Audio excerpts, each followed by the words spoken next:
Stephanie and I have been working on our Bill Track 50 app. We will be able to give you a report at the end of the day, or really anytime you ask, about where a bill is and what's coming up next.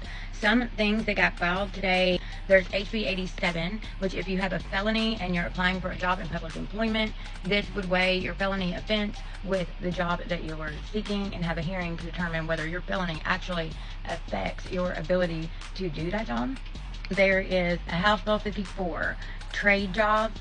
They're seeking to allow on-the-job training to count towards your licensure requirement, so it won't be a double up kind of thing. There is a bill for a minimum wage increase, House Bill 67. That would take minimum wage up to $9.50 as the date of its passing and $15 an hour by July 31st, 2029. And House Bill 57 makes it illegal for employers to post positions that don't necessarily exist, known as job phishing. There are also a few education bills. Felicia Rayburn wants to make sure that the government can only govern public schools and cannot govern learning pods. She also wants to make sure that everybody knows learning pods are not child care centers.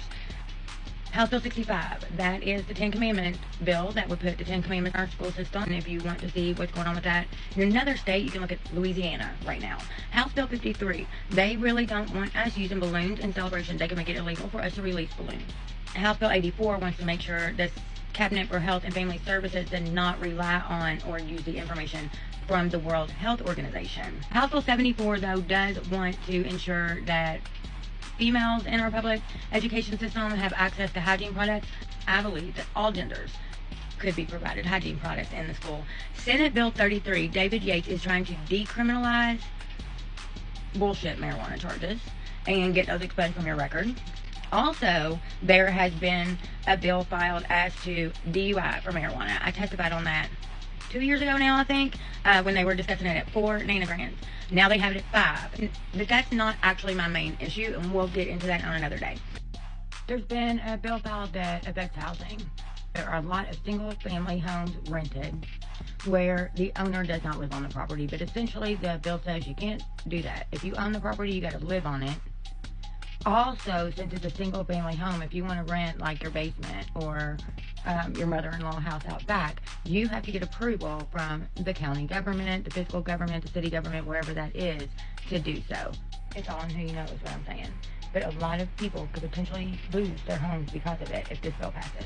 Powell filed an agriculture bill declaring an emergency and specifically stating that they need a committee to focus on economic development. I got an idea. Let's stop giving our agriculture contracts to out-of-state corporations. We want to make sure that any federal ban on guns does not affect Kentucky. That's House Bill 82.